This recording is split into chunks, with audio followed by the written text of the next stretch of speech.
I don't know about you, but I try to keep the camera at arm's length. What's going on here? I'm waiting for Ron to show up. We're gonna try to get the 4-link mounted today. Could probably start on it, but something else I want to try first. So we narrowed the rear end. You would have seen Mark and Ron do that. We pulled the axles. This is the bent axle. What I'm going to do is try to figure out if I can find the bend, cut a couple inches out of the axle, weld it back together, and then we can set the car down as a roller once we get the rear end mounted. And obviously we won't have suspension, we'll just probably keep it hard mounted or whatever, so we won't get a ride height idea, but the car would move, which would be pretty amazing.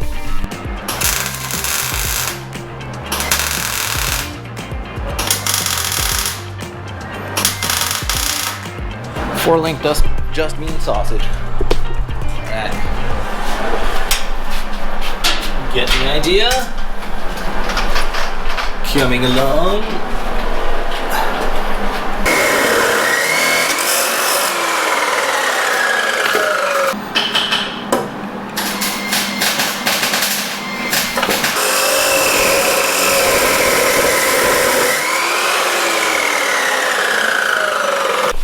At the shop on, what is it, a Tuesday morning, checking out a special delivery that just showed up last night. This was a great find, keeping well within our budget. Definitely not perfect in any means, but perfect for us. So, what have we finally got here? Doors! And they are, unlike the fenders which are fiberglass, these are full-on metal doors. Yep. Right? They're originals? Yep.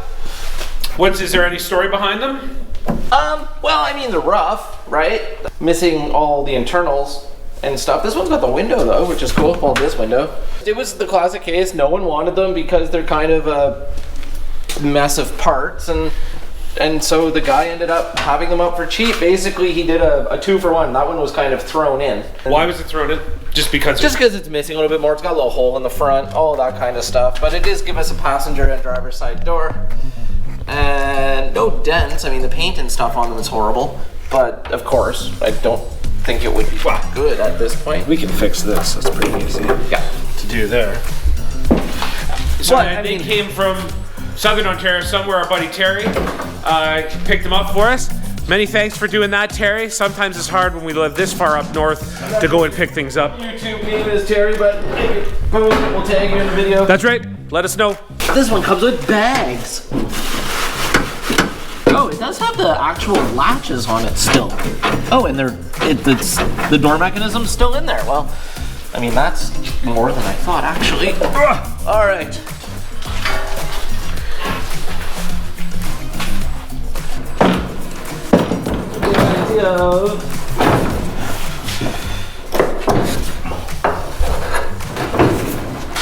There you go. Stick a screwdriver through there or something? Like a glove.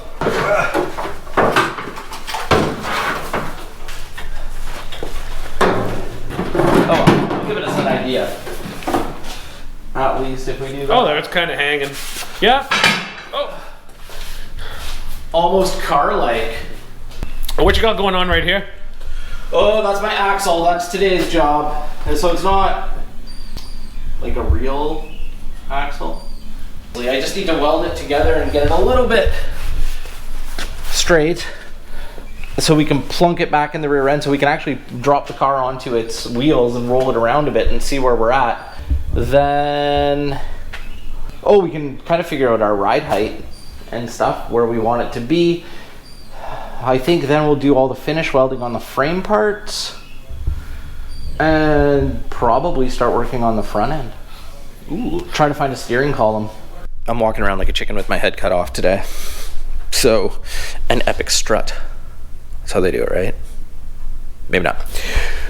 So I finally got this axle welded with the addition of the new properly gauged extension cord to help our welder out.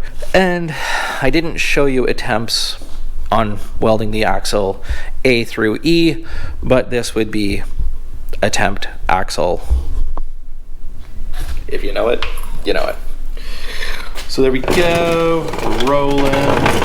This isn't going to be a used axle by any means. This is just to put the car on its wheels, to check ride height, all that kind of stuff. We are getting a new axle.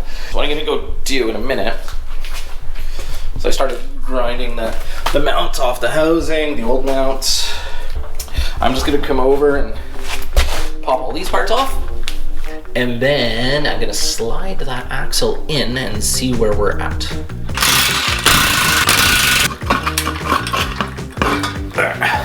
As much as I do work haphazardly, sometimes I don't want to mess this up.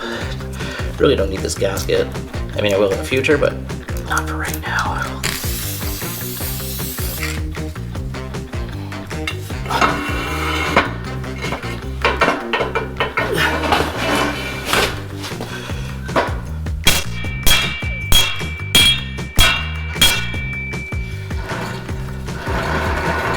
I love these on these Ford rear ends that they've got a hole. Makes life a lot easier. I should also say that, yes, I know this is going to destroy the bearings. Gotta think, this car doesn't weigh anything right now. We are gonna put it on its wheels. We do wanna check out how the rear end travels. So, for now, it doesn't matter. We are getting a new left side axle and a new bearings, new everything. We're not gonna mess around with that. It's all gonna be reset, it's all gonna be cleaned up, done properly. This is all the fun part. I mean, when you get to test it and fit it and then, you know, you get to sit in it, make vroom vroom sounds before it's done, that's what it's all about.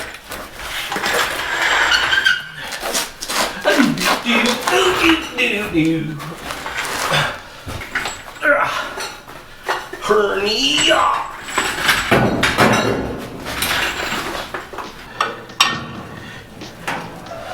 So, brilliant idea.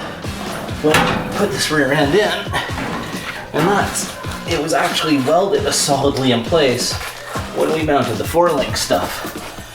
So that being said, we shouldn't have issues putting it back on when it comes with time. Except if you're me and you've messed up the length because you are too lazy to take the whole thing out.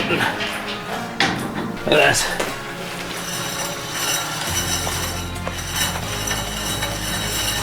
And that was the bent side. No, it wasn't. The other side's the bent side because we switched axle sides. There we go. She's in. Just had to do a 5-degree angle. I think that's right. I'm gonna take a couple of quick measurements and see. Now remember, these bearings aren't set, so this thing had a crazy bend in it before, and next step is try to see if we can figure out where the torsion bars are going to rest on our inner mount. I don't know if you can hear me well because of the compressor running in the background, but I'm lying. It's actually my new dance track. I just wanted it to be in the background, you know, a little bit of self-promotion. Alright, old torsion end is still in there. Set it out, clean it up, move on.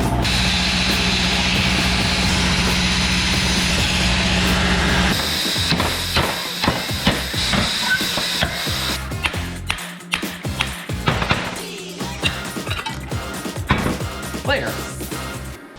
Let me show you the arsenal of goodness. We have coffee, we have donuts, we have water. This is usually how I work. It might be some kind of hummingbird. I seem to be pretty much fueled by sugar. My skill with the plasma cutter did not lend to a very nice hole, and it ended up being way too big. So I went and bought a proper size hole saw. I'm gonna cut it with that. Ooh, coffee. I'm gonna make a bracket for it first, because it'll drop down. The only thing I can't remember is if it was there or if it was up a little higher. But if I go much higher than that, I really got it. Well, I mean, I can go up here like this, but higher than that, you really got to bend it and I don't want to do that. So I think I'm gonna make a bracket and just drop it to about there. The width is right. I just gotta make sure I do the angle right.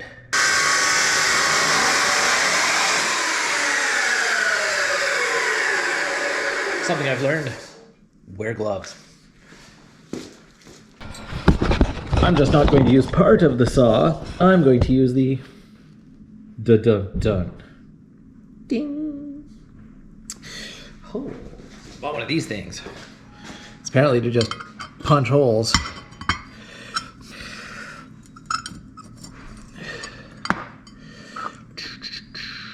This is the back. I want to go over about there-ish. Stay up, bulldozer. Woohoo! Very nice. I don't know if you can see, you can probably see it from the back here. I just made a little box that hangs down that the torsion bar goes through. Obviously it has to be finished up. It's not perfect by any stretch, but it's a beginning. I just want to get a more professional opinion as to whether or not that's gonna work. I think it will. And there. Let's make a little cap for the bottom to finish it off. We'll do that once the car's on the hoist though, and we can get under it. There's a whole bunch of finish welding we've got to do under the frame. Okay, one more thing. Because I got bored and I can't leave things alone, I decided to give this a shot here. Here we go. There she is. You know, we're not going to say that the gap is right, but it's not a show car. I think it's fine. Look at this though. Door goes open.